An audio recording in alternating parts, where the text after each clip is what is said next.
Namaste. Have you ever found yourself at war with food, counting all the calories, tracking all the macros and micros, trying different diets, swinging between periods of fasting and feasting, obsessing over every meal, sometimes binge eating and sometimes depriving yourself? Well, we have all been through such phases in our life at one point or another. We all have a very intimate relationship with food, a very personal relationship with food. Let's try to understand this and also try to transform it into something more fulfilling and nourishing. Well, food is a fuel to the body. Many people say food is to us what fuel is to car. It makes us play, it makes us do our activities, it also makes us productive and focused. Some people conclude food only to calories in and calories out. But actually food is way more than that. It goes beyond just calories. Just imagine about a food you had with your family, a meal with a very special person, or a quiet dinner. It makes us feel different. It makes us feel alive. Let's try to understand how can we transform our relationship with the food. Food isn't only about what you eat. It's also about how you feel after you have eaten the food. You should feel good, energized, and nourished after meal.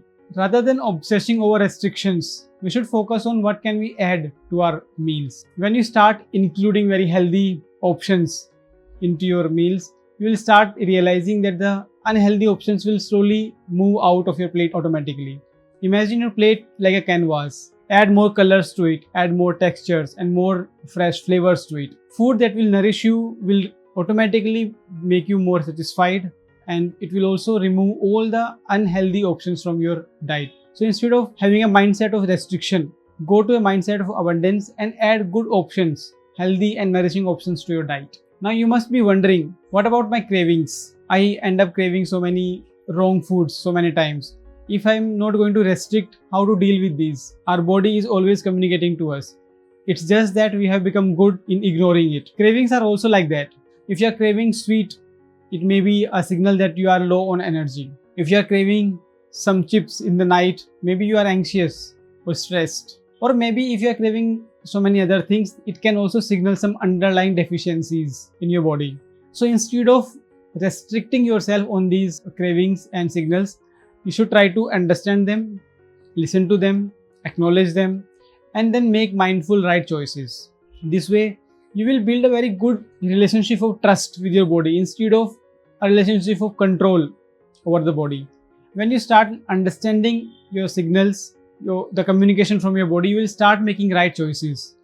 And that will make a very long-term sustainable habit in terms of your food and how you deal with your cravings.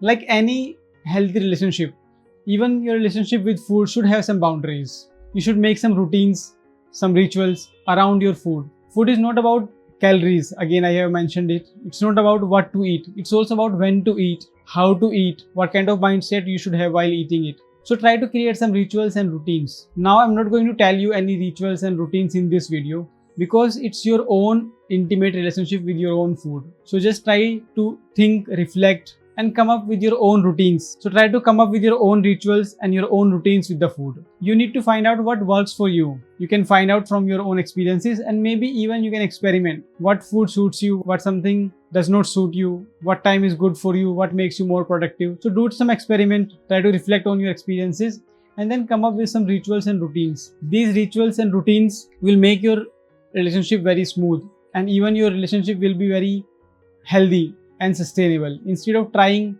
all these diets and feasting and fasting, you will build a very good and sustainable habit of eating food in the right way, in the right proportion, in a right manner, which will nourish your body, which will nourish your mind. Think of your plate as a canvas and start adding more colors, more textures, more flavors to it. For example, let's say you thought of eating some dal and rice. Now instead of eating just dal and rice, you can add some salad to it. Colorful salad, cucumbers, tomatoes, so many greens. You can add some peanut curd to it for some healthy fat as well as some probiotics. And that way you will make a holistic plate. That itself will make you very satisfied, very satiating, and you will not end up craving for any other things. Now it's just an example how you can make small changes in your meals to make your eating more fulfilling and more satisfying in nature. Include more fresh fruits in your diet. You can include them into your snacks. Include more nuts and seeds for healthy fats and micronutrients. Try to find what is tasty as well as very nourishing to you. Instead of going for all the restrictions, go for what suits you, what nourishes you, what is tasty in nature. And slowly you will realize that you have transformed your food habits into something nourishing and something delicious instead of something very restrictive and depriving in nature. So here is the takeaway. Let me summarize it for you, whatever we discussed. Transforming our relationship with the food is not about deprivations. It's not about restrictions. It's also not about quick fixes and fad diets. It's about making the meals very nutritious. It's about seeing the food as nourishment, reframing your plate, listening to your body, and then acting accordingly. It's about building some rituals around food that work for you. A healthy relationship with food is all about balance. It's about finding joy in eating, feeling good in your body, and making choices which are sustainable and not stressful. So I hope you will ponder upon all these points and you will make your relationship with the food very enjoyable, very fulfilling, and very nourishing in nature. Namaste.